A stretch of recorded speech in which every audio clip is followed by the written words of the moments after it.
안녕하세요. 반갑습니다. 주갈성교회 유형욱 목사입니다. 지난 한 주간 잘 보내셨어요? 오늘 벌써 11월 둘째 주일 아침입니다.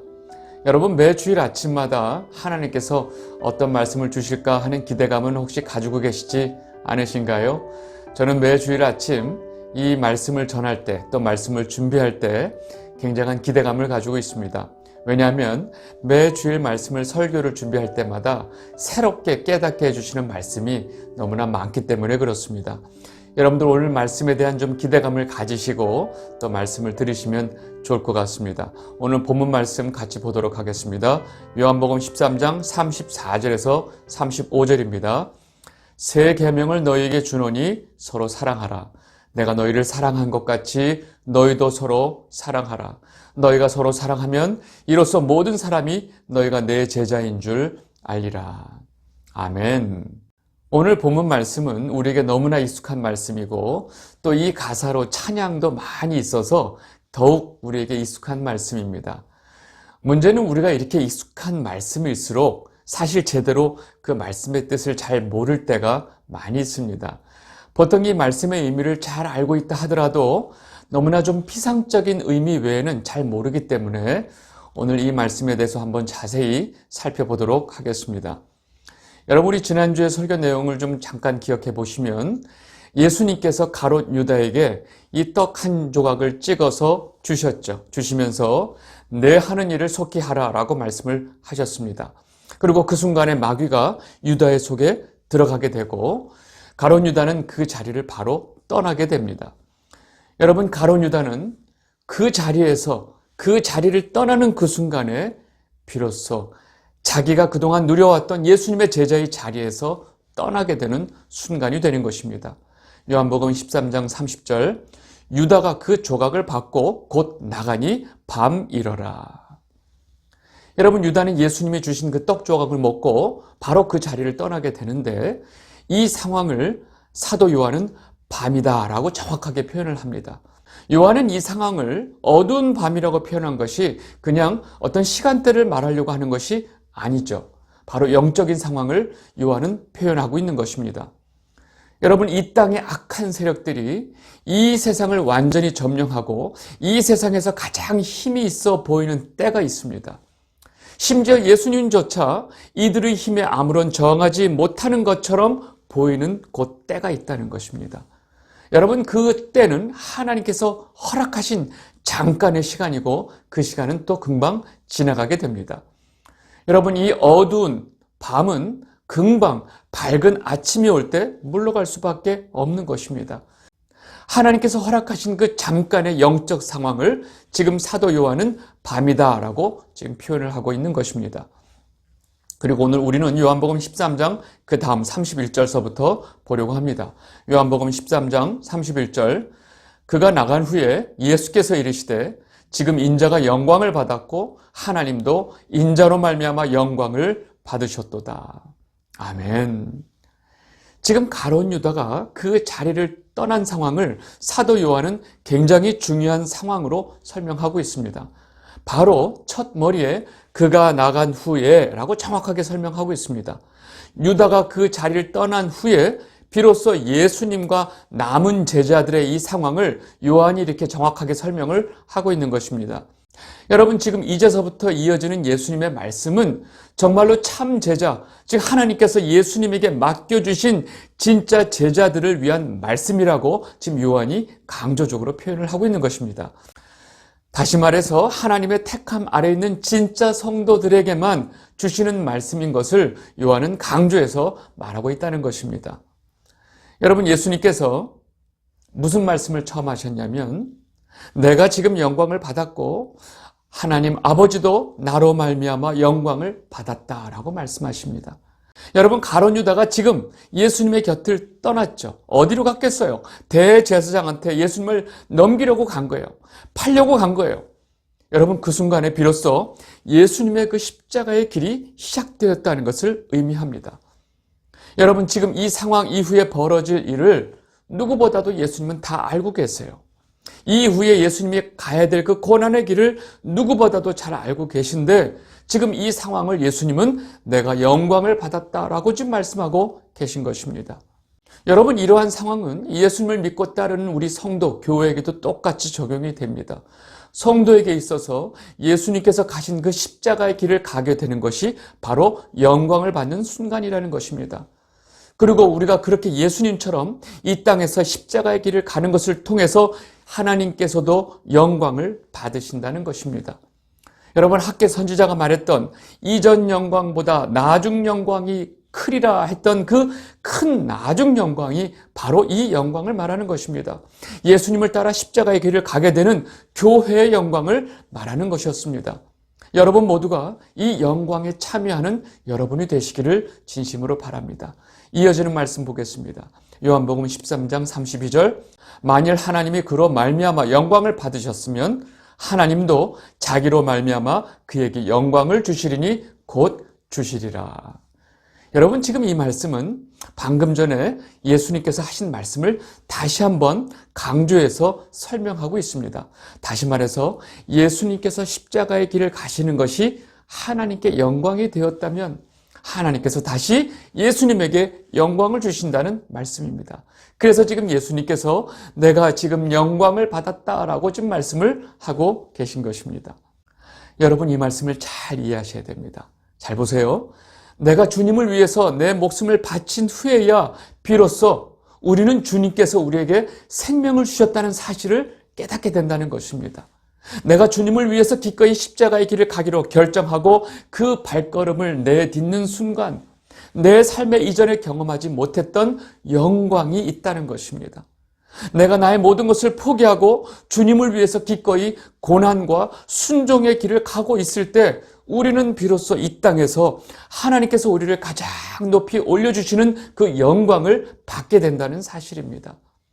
여러분, 그래서 우리는 뭔가 결과를 생각하지 않고 일단 하나님의 말씀에 순종하는 것이 제일 중요하다고 말씀하고 계신 것입니다. 여러분들 모두가 지금 예수님께서 말씀하시는 이 말씀을 잘 이해하고 깨닫고 그 말씀대로 순종하는 여러분이 되시기를 진심으로 바랍니다. 이어지는 예수님의 말씀 보겠습니다. 요한복음 13장 33절입니다. 작은 자들아, 내가 아직 잠시 너희와 함께 있겠노라. 너희가 나를 찾을 것이나 일찍이 내가 유대인들에게 너희는 내가 가는 곳에 올 수 없다고 말한 것 같이 지금 너희에게도 이르노라. 여러분, 지금 굉장히 중요한 말씀을 이제 시작하시는데 예수님께서 말머리 처음에 제자들은 뭐라고 부르시냐면 작은 자들아 라고 부르십니다. 여러분, 이 작은 자들아 라는 것을 영어 번역을 보면 little children, 어린아이들아 라고 지금 부르고 있는 거예요. 여러분, 제자들이 어린아이들이 아니죠. 나이를 먹을 만큼 먹은 제자들에게 왜 갑자기 이 어린아이들아 라고 부르실까요? 예수님은 이제 이 제자들 곁을 떠나서 지금 가셔야 될 길이 있습니다. 그리고 제자들은 결코 그 길을 쫓아올 수도 없고 당분간은 예수님과 떨어져 있어야 돼요. 예수님은 이 사랑하는 제자들을 볼 때 이 땅에 남겨질 제자들에 대한 그 안타까움과 사랑을 가지고 아직도 영적으로 너무 어린데 이 어린아이들아 라고 지금 말씀하고 계신 거예요. 그렇게 말씀하시면서 너희들 지금서부터 내가 하는 말 잘 들어야 된다 라고 지금 말씀하고 계신 것입니다. 이제 내가 너희가 올 수 없는 곳으로 가게 되니까 지금 내가 너희에게 하는 말 정말 귀담아 잘 들어야 돼 라고 지금 말씀하고 계신 거예요. 이렇게 말씀하시고 난 다음 처음으로 하신 말씀이 바로 새 계명에 관한 말씀이라는 것입니다. 요한복음 13장 34절에서 35절입니다. 새 계명을 너희에게 주노니 서로 사랑하라. 내가 너희를 사랑한 것 같이 너희도 서로 사랑하라. 너희가 서로 사랑하면 이로써 모든 사람이 너희가 내 제자인 줄 알리라. 여러분, 이 말씀에 대해서 우리는 별로 감흥이 없어요. 왜냐하면 너무 익숙하니까. 그냥 우리가 서로 사랑하면 우리가 예수님의 제자인 줄 아니까 우리가 그냥 서로 사랑해야 되겠구나, 우리 서로 사랑하자 정도로 이 말씀을 생각합니다. 여러분, 적어도 예수님께서 내가 너에게 새 계명을 주노니 라고 말씀하셨을 때 이 새 계명이란 말씀을 왜 사용하셨을까? 우리는 이 문제에 대해서도 깊이 고민을 해봐야 됩니다. 여러분, 새 계명은 이전에 있었던 옛 계명과 뭔가 다르다는 거 아니에요? 그러면 그 차이점이 무엇인지에 대해서 우리가 한번 깊이 고민해 본 적이 있나 생각을 해봐야 합니다. 여러분 잘 보세요. 새 계명이라고 말씀하시면서 너희가 서로 사랑하라 라고 좀 말씀하셨죠. 근데 옛 계명은 뭘까요? 여러분 구약 때부터 있었던 옛 계명은 바로 십계명이죠. 여러분 십계명 1계명서부터 10계명까지 보면 1계명에서 4계명까지는 하나님 사랑을 말하는 것이죠. 그리고 5계명서부터 10계명은 이웃 사랑을 말하는 것입니다. 그래서 어떤 율법사가 예수님에게 어떤 계명이 가장 큰 계명입니까? 라고 질문을 했던 상황에서 예수님께서 이 10계명을 딱 이렇게 두 줄로 요약해 주신 거 여러분들 잘 기억나시죠? 마태복음 22장 36절에서 40절입니다. 그 중에 한 율법사가 예수를 시험하여 묻되 선생님 율법 중에서 어느 계명이 크니까? 예수께서 이르시되 내 마음을 다하고 목숨을 다하고 뜻을 다하여 주 너의 하나님을 사랑하라 하셨으니 이것이 크고 첫째 되는 계명이요 둘째도 그와 같으니 내 이웃을 내 자신같이 사랑하라 하셨으니 이 두 계명이 온 율법과 선지자의 강령이니라. 여러분 구약의 모든 율법 모든 계명을 예수님께서 이 두 가지로 딱 정리를 해주신 거예요. 한마디로 하나님 사랑, 이웃 사랑. 그러면 지금 예수님께서 말씀하신 너희들 새 계명을 주노니 너희가 서로 사랑하라 라고 말씀하신 것과 똑같지 않나요? 여러분 구약의 레위기 말씀을 또 보면 다음과 같은 율법이 있습니다. 레위기 19장 18절 원수를 갚지 말며 동포를 원망하지 말며 내 이웃 사랑하기를 내 자신과 같이 사랑하라. 나는 여호와이니라. 아멘. 여러분 지금 이미 시내산에서 모세를 통해서 주신 이 레위기 율법에도 내 이웃 사랑하기를 내 자신과 같이 사랑하라라고 지금 말씀하고 계셨죠. 그렇다면 지금 예수님께서 말씀하신 이 새 계명과 옛 계명은 도대체 무슨 차이가 있길래 예수님이 새 계명을 주노니라고 말씀하셨을까요? 그러면 이제 옛 계명과 새 계명을 문장을 통해서 한번 비교해 보겠습니다. 보세요. 내 이웃을 내 몸같이 사랑하라. 이것이 옛 계명이고 새 계명은 내가 너희를 사랑한 것 같이 너희도 서로 사랑하라. 여러분 어때요? 이 두 계명의 차이가 보이시나요? 여러분 옛 계명은 내 몸을 사랑하듯이 내 이웃을 사랑하라 라고 말씀하셨고 지금 예수님께서 말씀하신 새 계명은 내가 너희를 사랑한 것 같이 너희가 사랑해라 라고 좀 말씀하신 거예요. 여러분 다시 말해서 새 계명은 사랑의 근거가 완전히 다르다는 것입니다.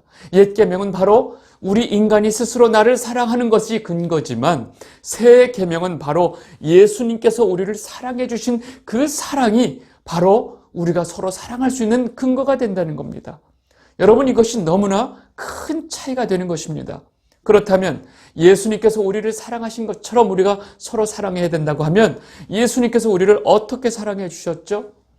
여러분 예수님이 여러분을 어떻게 사랑해 주셨어요? 예수님께서는 어떤 조건도 내걸지 아니하시고 값없이 자신의 목숨을 내어주면서 정말로 우리를 사랑해 주셨어요. 여러분 그렇다면 지금 예수님께서 말씀하신 이 새 계명을 지키기 위해서 우리는 서로를 위해 목숨을 내놓아야 하는 것입니다. 여러분 할 수 있겠어요? 여러분 우리는 그렇게 사랑할 능력이 없다는 것을 알아야 합니다. 여러분 우리가 흔히 말해서 사랑한다라고 생각하면 우리는 너무나 쉽게 인간관계 속에서 일어나는 사랑을 생각합니다. 여러분 하나님의 사랑을 알지 못하고 예수님의 사랑을 알지 못하는 인간 사회 속의 이 사랑 속에서도 정말로 상대방을 위해서 목숨을 내놓는 사랑이 있습니다.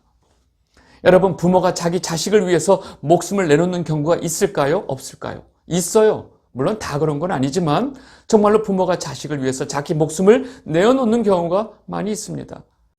여러분 그리고 정말로 제 생각에는 좀 드물긴 하지만 사랑하는 남편과 아내를 위해서 자기 목숨을 기꺼이 내놓는 사람도 있어요. 본 적은 없어요. 하여간 있어요. 소설이나 영화 속에 보면 있어요. 여러분 이들은 하나님의 사랑과 예수님의 사랑을 근거로 하지 않고 자신의 사랑처럼 그렇게 그들을 사랑할 수 있어요. 그렇다면 이들이 예수님이 말씀하신 그 새 계명을 지킨 것일까요? 아닌 거 아시겠죠? 여러분 다른 사람들을 위해서 정말로 자기 인생을 다 포기하고 헌신적인 삶을 사는 사람들이 너무나 많이 있습니다. 그런 다른 사람들을 위해서 자기의 모든 것을 내려놓고 헌신적으로 봉사하고 사는 사람들을 위해서 많은 사람들이 그들에게 박수를 쳐주죠. 여러분, 그들은 하나님을 알지 못하고 그들은 예수님을 알지 못하지만 그런 헌신적인 삶을 살아요. 그들 역시 예수님이 말한 이 세 계명을 지킨 것일까요? 아닌 거 아시죠? 그렇다면 지금 예수님께서 내가 너희를 사랑한 것 같이 너희도 서로 사랑하라 라고 하신 말씀은 도대체 어떻게 사랑하라는 말씀일까? 여러분, 어떤 개념이 좀 어려울 때는요, 그 개념의 반대 개념으로 이해하면 좀 쉬울 때가 있습니다. 마찬가지로 지금 사랑한다라는 개념이 어려울 때 지금 성경에서 똑같은 그 사랑한다의 개념의 반대 개념을 이해하면 훨씬 쉽습니다. 여러분, 성경에서 사랑한다의 개념의 반대가 뭐냐? 바로 미워한다의 개념입니다. 요한일서 4장 20절 보겠습니다. 누구든지 하나님을 사랑하노라 하고 그 형제를 미워하면 이는 거짓말하는 자니 보는 바 그 형제를 사랑하지 아니하는 자는 보지 못하는 바 하나님을 사랑할 수 없느니라. 여러분, 여기서 분명하게 형제를 사랑한다, 형제를 미워한다. 그래서 이 두 개념이 반대의 개념으로 나오고 있습니다. 여러분, 미워한다고 하는 것이 무엇일까요? 여러분, 요한복음에 보면 성도를 세상이 미워한다고 예수님께서 말씀하고 계세요. 요한복음 15장 18절에서 19절. 세상이 너희를 미워하면 너희보다 먼저 나를 미워한 줄을 알라. 너희가 세상에 속하였으면 세상이 자기의 것을 사랑할 것이나 너희는 세상에 속한 자가 아니요 도리어 내가 너희를 세상에서 택하였기 때문에 세상이 너희를 미워하느니라. 여러분, 분명하게 사랑한다, 미워한다 두 개념이 반대 개념으로 나오는 거 알고 계시겠죠? 그렇다면 세상이 너희를 미워할 것이다. 하나님의 백성들, 성도들, 예수님의 제자들을 미워할 것이다. 여러분, 그렇다면 세상이 어떻게 하나님의 백성, 성도들을 미워할까요? 여러분, 세상이 성도를 미워하는 방법을 알면 우리는 그 반대로 사랑하는 개념을 쉽게 알 수 있습니다. 요한일서 2장 15절에서 16절입니다. 이 세상이나 세상에 있는 것들을 사랑하지 말라. 누구든지 세상을 사랑하면 아버지의 사랑이 그 안에 있지 아니하니 이는 세상에 있는 모든 것이 육신의 정욕과 안목의 정욕과 이 생의 자랑이니 다 아버지께로부터 온 것이 아니요 세상으로부터 온 것이라. 여러분, 세상이 예수님을 따르는 자들, 즉 성도들을 미워하는 방법은 바로 성도로 하여금 아버지 사랑 안에 거하지 못하게 하는 것입니다. 여러분, 성도로 하여금 아버지 사랑 안에 거하지 못하게 하는 방법이 무엇일까요? 그것은 바로 이 세상을 사랑하게 하는 것입니다. 여러분, 이 세상을 사랑하게 하는 것이 이 세상이 성도를 미워하는 방법이라는 것입니다. 이해가 되세요? 여러분, 이 세상의 것들을 사랑하게 되면 그 안에 뭐가 있죠? 육신의 정욕, 안목의 정욕, 이 생의 자랑이 가득하고 그것을 위해서 살아가는 인간이 됩니다. 여러분, 그렇게 되면 그 세상의 것들이 그 사람 안에 가득 있기 때문에 아버지의 사랑이 그 안에 있을 수 없다는 것입니다. 여러분, 이것이 바로 이 세상이 성도를 미워하는 방법인 것입니다. 그렇다면 지금 현재 우리들의 삶을 보면 세상이 여러분들을 아주 성공적으로 미워하고 있다는 것을 쉽게 알 수 있습니다. 왜냐하면 성경이 말하는 이 세상에 속한 이런 것들이 없이는 우리는 한순간도 못 살 것 같기 때문에 그렇습니다. 세상이 우리를 미워하는 방법은 우리로 하여금 하나님 사랑 안에 거하지 못하게 하는 가장 효과적인 방법이라는 것을 우리는 알아야 합니다. 자, 그러면 지금 미워하는 것이 무엇인지 알았다면 그 반대의 개념인 사랑한다는 개념이 무엇인지 우리가 명확하게 알 수 있습니다. 요한복음 15장 10절, 내가 아버지의 계명을 지켜 그의 사랑 안에 거하는 것 같이 너희도 내 계명을 지키면 내 사랑 안에 거하리라. 여러분, 지금 말씀을 잘 보시면 예수님께서 내가 너희들에게 준 새 계명을 지키면 너희가 내 사랑 안에 거하게 될 것이라고 분명하게 지금 말씀하고 계신 것입니다. 다시 말해서 우리가 서로 사랑한다는 것은 새 계명인데 서로 사랑한다는 것은 바로 서로가 예수님의 사랑 안에 거하게 하는 것입니다. 형제가 예수님의 사랑 안에 거하게끔 하는 것이 바로 형제를 사랑하는 것입니다. 여러분, 반대로 우리가 형제를 미워한다는 것은 그 형제가 예수님의 사랑 안에 거하지 못하게 하는 것입니다. 세상이 지금 우리에게 이 역할을 하고 있죠. 여러분, 그러니까 예수님께서 말씀하시는 사랑하는 개념과 미워하는 것의 개념이 이해가 되세요? 여러분, 다시 말해서 주님이 우리를 사랑한 것처럼 서로 사랑한다는 것은 서로가 이 세상을 사랑하지 않도록 권면해주고 깨우쳐주고 말씀을 통해서 예수 그리스도를 하나님의 아들로 시인할 수 있도록 격려해주고 도와주고 가르쳐주고 이끌어주고 그가 하나님의 사랑 안에 거하게 하는 것이 바로 서로 사랑하는 것입니다. 여러분, 예수님께서 이 세상이 너희를 미워할 것이다 라고 한 그 미워함은 구체적으로 우리에게 어떻게 나타나느냐? 이 세상이 우리로 하여금 이 세상을 사랑하게 만든다는 것입니다. 왜요? 우리가 이 세상을 사랑하게 되면 바로 우리가 하나님의 원수가 되기 때문에 그렇습니다. 야고보서 4장 4절 가늠한 여인들아 세상과 벗된 것이 하나님과 원수됨을 알지 못하느냐 그런즉 누구든지 세상과 벗이 되고자 하는 자는 스스로 하나님과 원수가 되는 것이니라. 여러분, 그래서 우리 성도가 서로 이 세상과 벗이 되지 않도록 권면하고 알려주고 깨우쳐주고 가르쳐주는 것이 얼마나 중요한 사랑인지 모른다는 것입니다. 옆에 형제가 하나님과 원수가 되어가고 있는 것을 놔두는 것은 그 형제를 제일 미워하는 것이 되기 때문에 그렇습니다. 여러분, 이것이 바로 성도가 서로 예수님이 우리를 사랑한 것처럼 사랑하는 것입니다. 그런데 문제가 있습니다. 이렇게 사랑하는 것이 절대로 우리의 노력과 열심으로는 불가능하다는 것입니다. 우리를 위해서 죽기까지 사랑하신 그 예수님의 사랑 안에 우리가 거하기 전에는 절대로 이렇게 사랑할 수 없다는 것입니다. 우리가 그 예수님의 사랑을 가지고 있고 우리가 그 예수님의 사랑 안에 거하고 있어야 우리가 다른 사람이 잘못된 길로 가고 있고 세상을 사랑한다는 것을 깨닫고 도와줄 수 있다는 것입니다. 여러분, 그래서 새 계명을 말씀하시고 이어지는 내용이 바로 자신의 의지로 예수님을 끝까지 따르겠다고 고집하는 이 베드로의 이야기가 바로 연결돼서 나오고 있다는 것입니다. 요한복음 13장 36절에서 37절입니다. 시몬 베드로가 이르되 주여 어디로 가시나이까? 예수께서 대답하시되 내가 가는 곳에 내가 지금은 따라올 수 없으나 후에는 따라오리라. 베드로가 이르되 주여 내가 지금은 어찌하여 따라갈 수 없나이까? 주를 위하여 내 목숨을 버리겠나이다. 여러분, 지금 이 장면이 앞에 그 새 계명과 상관이 없는 것 같지만 사실은 인간의 힘으로 사랑할 수 없는 그 사랑을 예수님께서 말씀하시는 것처럼 베드로가 예수님을 따라오는 것도 내 열심과 내 노력으로 안 된다라는 것을 말씀하고 계신 것입니다. 여러분, 베드로는 지금 이 말하는 모습 속에 내가 예수님을 따르기 위해서 나의 모든 것을 다 버리고 나는 예수님을 따랐습니다 라고 스스로 자기의 과거를 기억하고 있는 것입니다. 자신의 강한 의지와 결심을 가지고 지금까지 예수님을 따를 수 있었다고 완전히 착각하고 있는 것입니다. 그리고 예수님께서 너는 지금 내가 가는 곳에 따라올 수 없다라고 말하니까 굉장히 자존심 상해하면서 무슨 말씀이세요? 저는 죽기까지 예수님을 따라갈 것입니다 라고 자기의 의를 세우면서 말하고 있는 것입니다. 여러분, 아까 예수님께서 제자들에게 이 어린아이들아 라고 말씀하셨던 기억나시죠?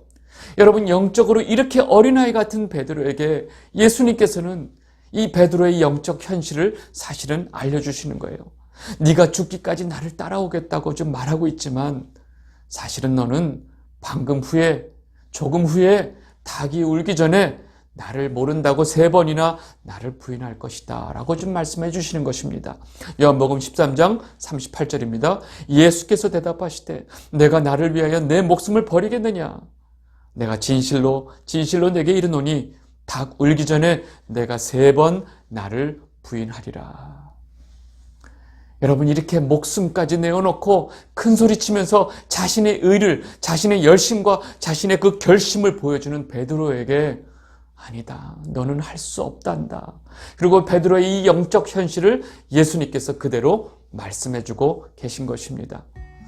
이 영상을 보고 계신 주갈성 성도 여러분, 우리가 우리의 열심과 결심과 강한 의지를 가지고 무엇을 할 수 있다고 생각하세요? 여러분, 지금까지 여러분이 주님을 사랑하고 지금 이 순간까지 믿음을 지켜온 것이 여러분의 열심과 여러분의 노력이었다고 생각하시나요? 아닙니다. 그 모든 것이 하나님의 열심으로, 하나님의 사랑으로, 하나님의 긍휼하심으로 인해서 지금 저와 여러분이 이 순간까지 성도의 모습으로 살아올 수 있었다는 사실입니다. 우리가 예수님의 명령대로 누군가를 사랑하는 것도 결코 우리의 결심과 열심으로 할 수 없다는 사실을 우리는 분명히 알아야 합니다. 그리고 그 사랑은 우리가 흔히 생각하는 그런 사랑이 아니고 우리 형제가 예수 그리스도를 잘 믿고 예수님의 사랑 안에 거할 수 있도록 우리가 도와주는 것이 바로 정말로 예수님께서 말씀하신 사랑이라는 것입니다. 이 세상 유혹에 넘어가지 않도록 권면하고 진리의 말씀을 깨달을 수 있도록 도와주는 것이 바로 사랑이라는 것입니다. 여러분들 모두가 겸손함을 가지고 주님께서 말씀하신 이 세 계명을 잘 지키는 여러분이 되시기를 진심으로 바랍니다. 오늘 말씀 여기까지 하도록 하겠습니다. 감사합니다.